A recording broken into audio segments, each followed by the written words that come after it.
Hey everyone, this is Christina D with Return to Writing, and today we are venturing back into something I did as a spur of the moment video, but want to make it to a series, and that is story crafting, where we basically sort of, quite literally craft a story just with prompts.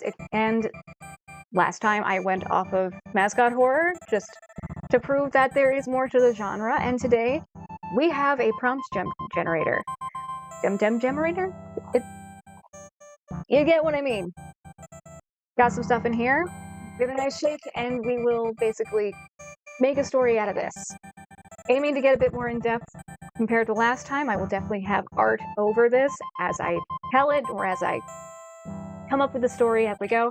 But let's give it a nice shake. Okay. And... okay. Off to the side.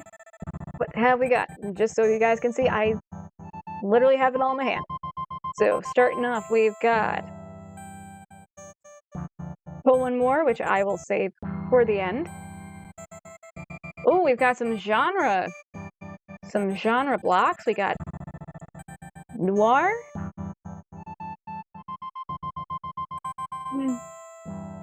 Romance. Yes, we got romance. Let's see, any more genre? Oh, we have one more genre. And appropriate mystery. So this is a romantic mystery noir about a friend with a plot twist and a conflict. And since we got the pull one more, let's shake it up a bit. And another genre. It's a sci-fi. It is now a sci-fi mystery noir with a hint of romance, which is going to be very interesting. And one other thing I have in here is a dice, because we are rolling for characters. So that is that 7? I think. No, wait. It's a 6-sided die. Why am I saying is that a 7? It is a 2. Okay. Actually, I was doing that off camera, so let's just roll it into the hand. Still got a 2. Don't know if you guys can see that. Yeah, got a 2. So, 2 characters, sci-fi, romance, mystery, noir. So, okay, let's get to this then. Okay, so, got the notebook, got the pencil. Let's get this started. So, this is a sci-fi mystery noir with a hint of romance, because romance is not my typical genre of choice, but I put it in there to mix things up a bit. We are dealing with 2 friends. So, let's say these 2 friends, one of them is a PI, because with any good mystery noir, there's always a PI. So let's say this is a PI on a space station. Yeah, a PI on a space station. Last time when I did story crafting, I did not use the character names, but I feel like this time, let's dive a little deeper into the story, so we're gonna need names. So, the PI... okay, what's a sci-fi kinda... It could just be in the future. We could have normal names in the future, right? Right. Phil Lester. Phil Lester? No, Phil, that doesn't...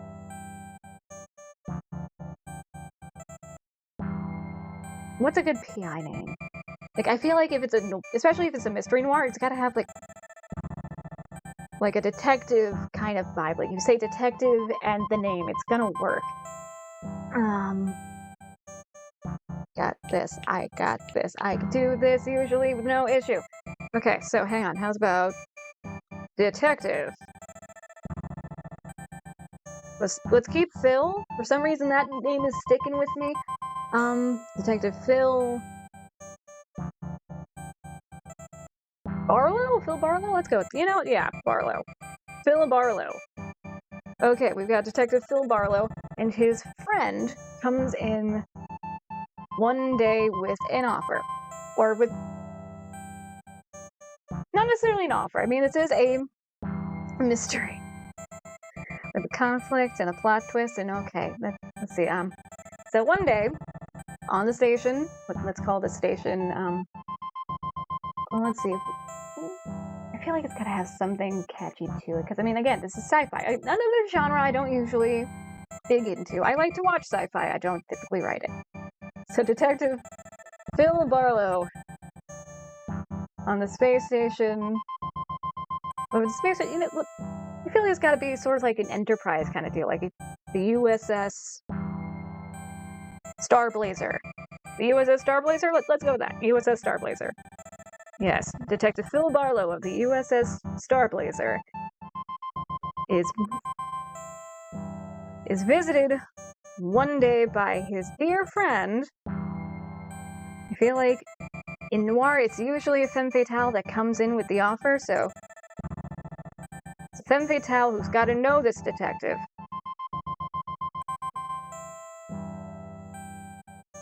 Okay, maybe Cat? The name Cat is the first thing that's coming to mind. So we got friend, femme fatale, Cat. You know what? We could just call her Cat. You know, yeah, let's do that, Cat. So one day on the space station, the USS Starblazer, Detective Phil Barlow is visited by his dear friend and femme fatale of the story, Cat. Maybe it's short for Catherine. Yeah, let's go with that. And she is coming in with a little bit of a conflict, because she's been dealing with a little bit of an issue, I'm gonna say probably somewhere in, what would be like a rec center for a starship? Or a space station. You know what, maybe before we work out the conflict, let's work out who Cat is first, aside from just the femme fatale of the story. Because this is a sci-fi mystery noir romance. Or should I say with a hint of romance. But let's work out who she is. Who is Cat on this space station? Because we got Detective Phil Barlow, so there's gotta be some sort of crime sector. Maybe, like, if Cat is a friend of Phil, they've more than likely met somewhere on the ship, or the station. Say, my guess would be at a bar. Maybe she is this is the most cliche noir thing ever, but maybe she's a singer at a bar on the station. But let's go with that. She's a singer at a bar on the station. So now that we've established that, maybe one night after work, like after one of her shows, she was at the bar, they met up, they had a little connection, and that's how they got to know each other. And they kind of had like an on and off kind of deal. So now that they've built this connection, they've built this relationship, she trusts him enough to go to him regarding a conflict at the bar. And maybe it is... You know what? Let's pull from the cup for a little inspiration.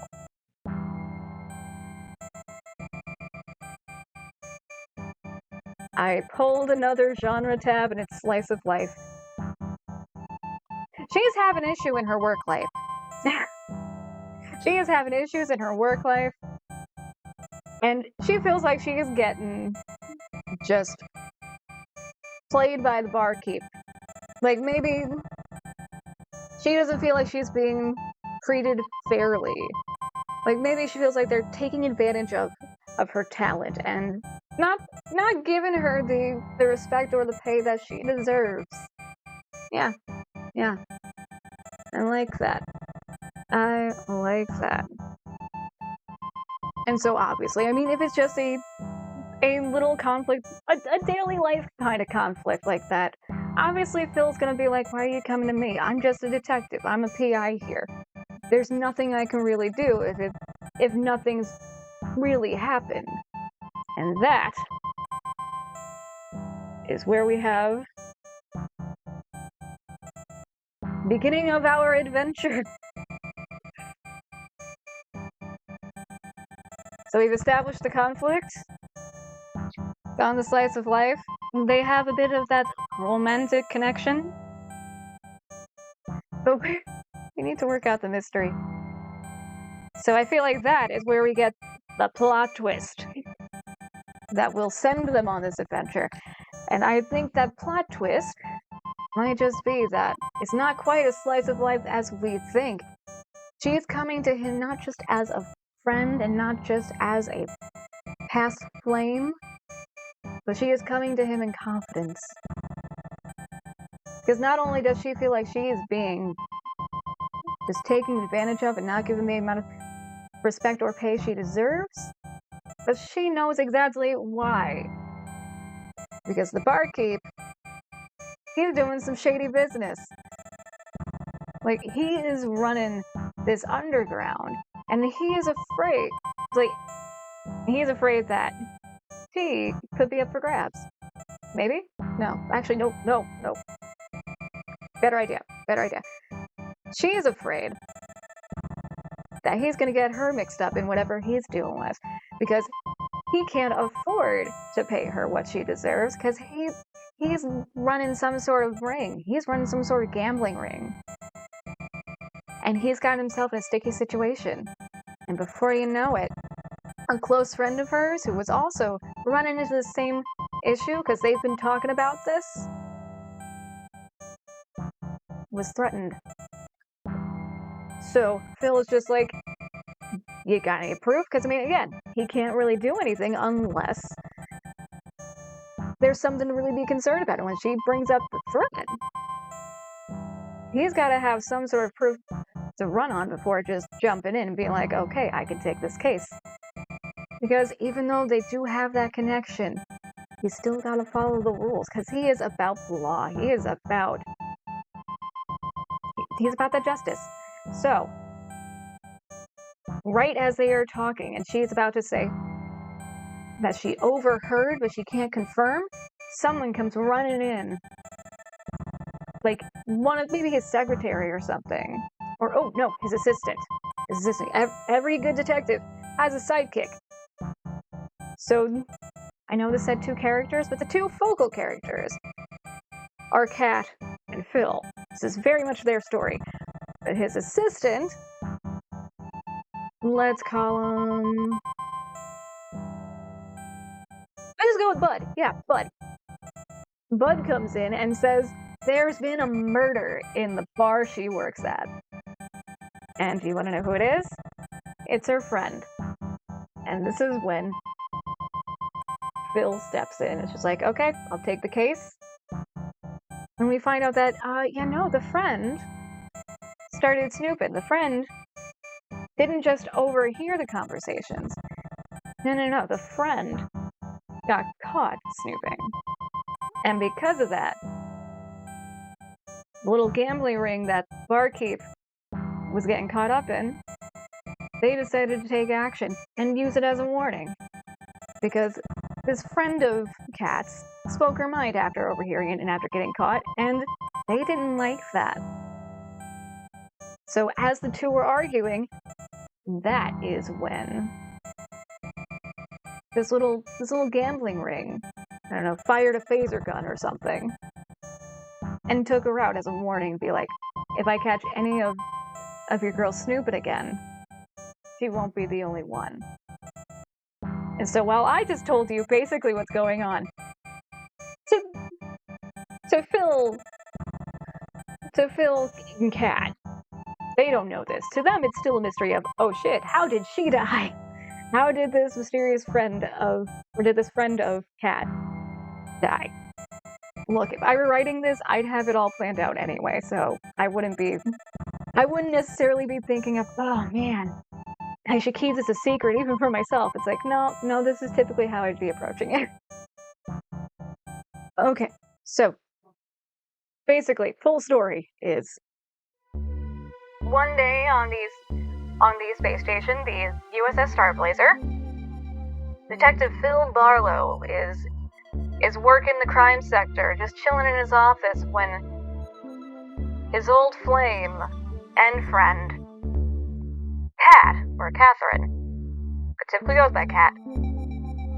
A singer at the ship's bar, which is where the two once met, comes to Detective Barlow for some help, not just as a friend and former lover, but as someone who is in trouble, or is afraid they may be in trouble. Because not only is she not getting the respect or the pay she deserves, but she is afraid and fairly certain that her boss, the barkeep, is up to something because she overheard a conversation about him struggling to get some cash, some money on the station because he's been gambling. And Phil's just like, I don't know what you want me to do about this unless you can come to me with proof. As much as I love you and as much as I care about you, I have to follow protocol. I need actual proof before I can step in. It's like, unless they've done something to you, I can't do anything for you. She starts begging. She starts talking about how she could have sworn she overheard him talking with someone about a gambling ring. And that is when the detective's right-hand man, his assistant, his sidekick, Bud, comes right on in and talks about a new case.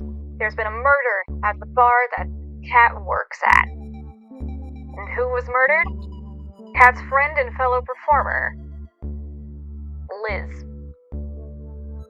Liz has been killed, and it's suspected it might be for the same reasons why Cat came crawling to Phil in the first place. So, they gotta figure out A, who killed her, and B, why.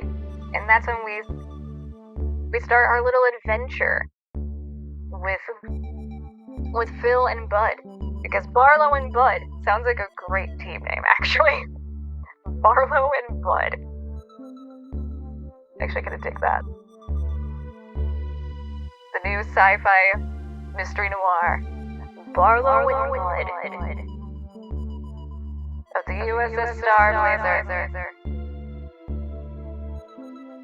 What do you really count as space station? Well, okay, let's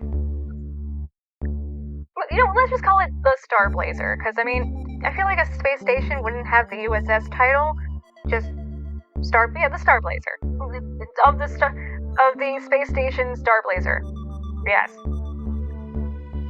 So, they start to, sniff out the mystery. They start going on their little adventure. So, where are they gonna start? The bar. The same bar where Phil and Cat met. See? Full circle.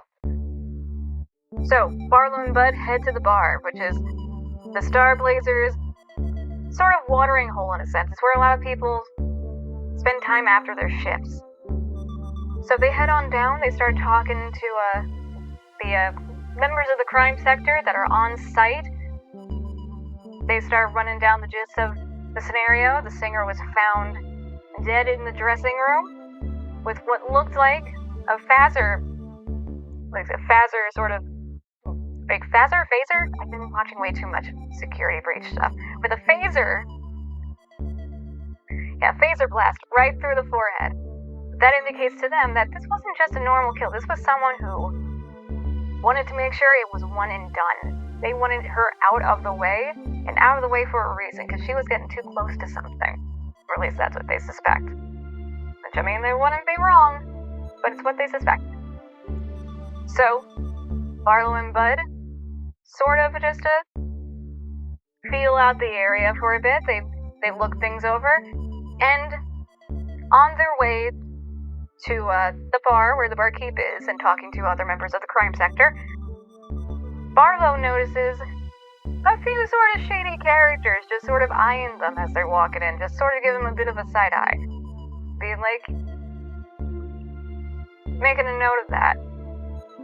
Because they don't look like typical bar goers. Like, they definitely look like they probably frequent the bar, because everyone on the station does. It's literally like the station's watering hole, hence the reason they have entertainment. But this is like a group of like 2 or 3 shady characters just side-eyeing Barlow and Bud as they're walking by. It's like, Barlow knows they look a little familiar, but he can't quite place why. But he keeps walking, and they make their way to the bar, where they find the barkeep, Jeb. I'm great at coming up with names on the fly, right? Jeb with 2 B's. Keeping notes. So Barlow and Bud approach the bar. They start talking to Jeb. And they start asking questions like typical crime stuff. Where was he at the time of the incident? Where was he before? What was he doing when they found the body? Who found the body? And in the process, Barlow's kind of just eyeing little things behind the bar. He's just eyeing like the little counter space just out of view. And he's noticing some like receipts, some little out of sorts notes to himself, or from Jeb to himself. Looks like some frantic scribbles that aren't exactly orders for the bar. Meanwhile, this whole entire time, it's like Bud is basically asking the same questions that the other members of the crime sector have asked. And so Jeb is just like, I don't know why you're talking to me like I told everyone basically the same thing. It's like, what you should really be doing is looking for who killed the girl. It's like, who killed Liz? She was one of our top acts. Jeb has basically had enough of the questions. And this is when Barlow steps in and brings up something Kat mentioned. And asks, so I've heard, okay, well, I mean, he basically says, not asks, but, so I've heard you've been struggling with money. Jeff's just like, I don't know what you're talking about. Barlow basically starts the back and forth of, well, one of your girls, Kat, came to me asking for help right before we got news of this. And Jeff's just like, I don't know what she's talking about. She's been complaining just about daily these past few weeks. Whatever problem she's got going on, it's her own thing. Like, he is completely avoiding the situation on this. So, Barlow notices he's basically not going to get anything from Jeb at this point. And he mentions that he can see that looks like there's a bit of an issue behind the counter, and Jeb just slides the papers out of view and continues to basically say, I don't know what you're talking about. They kind of just eye each other for a brief moment before Barlow's just like, okay, well, if you do remember anything or have anything else to add, and he just takes a business card out of his pocket, just slides it across the counter. It's like, don't be afraid to stop by the crime sector. Also, before anyone says anything, I don't think paper would just go out of it. I don't think anything paper would be obsolete in like a space age kind of deal. It's gotta exist somehow, to some extent, for some necessity. So before anyone's just like, why would he have a business card? It's a mystery noir. Don't look too deep into it.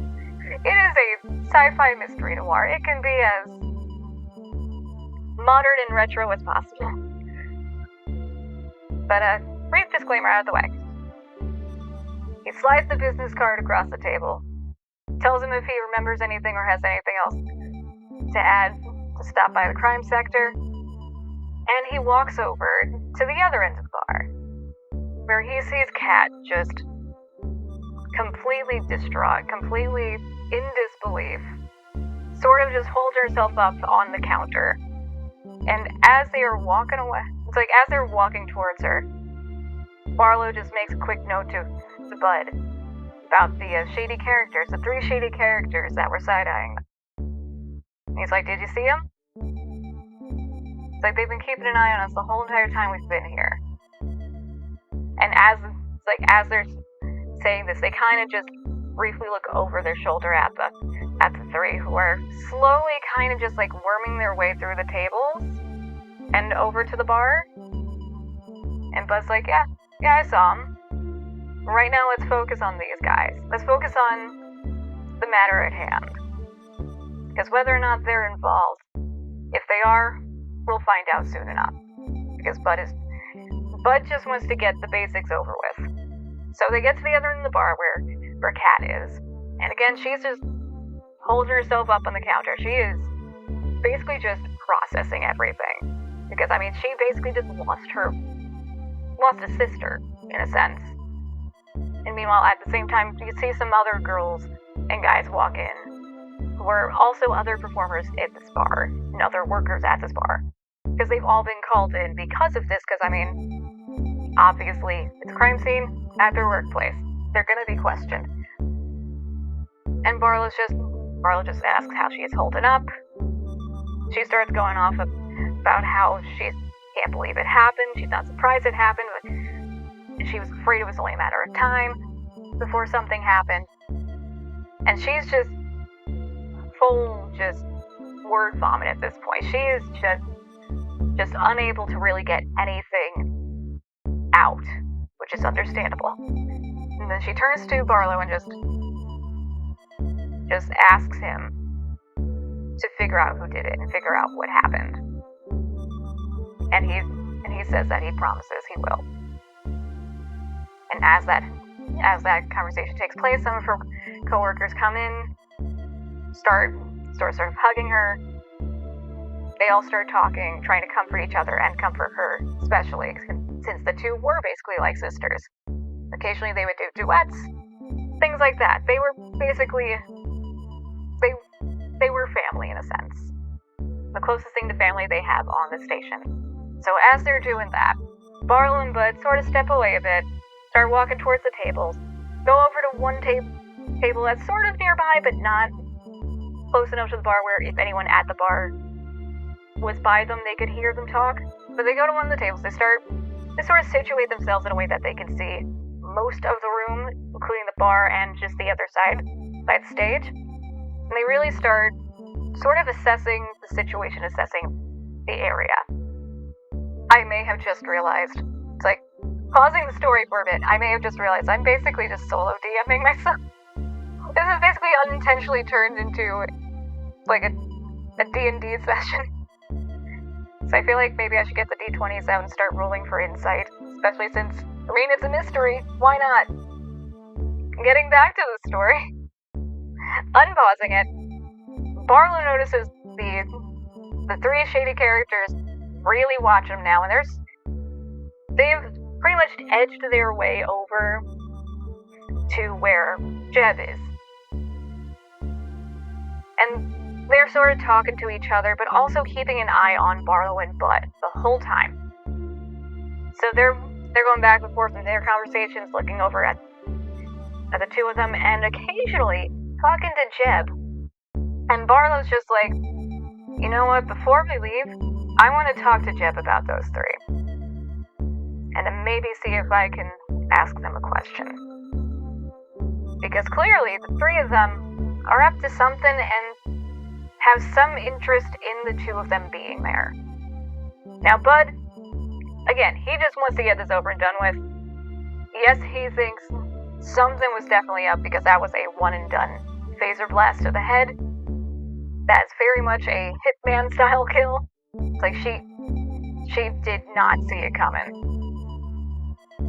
But Bud does admit it seems a little odd that the three of them are constantly keeping an eye on the two of them. So they decide to sort of split.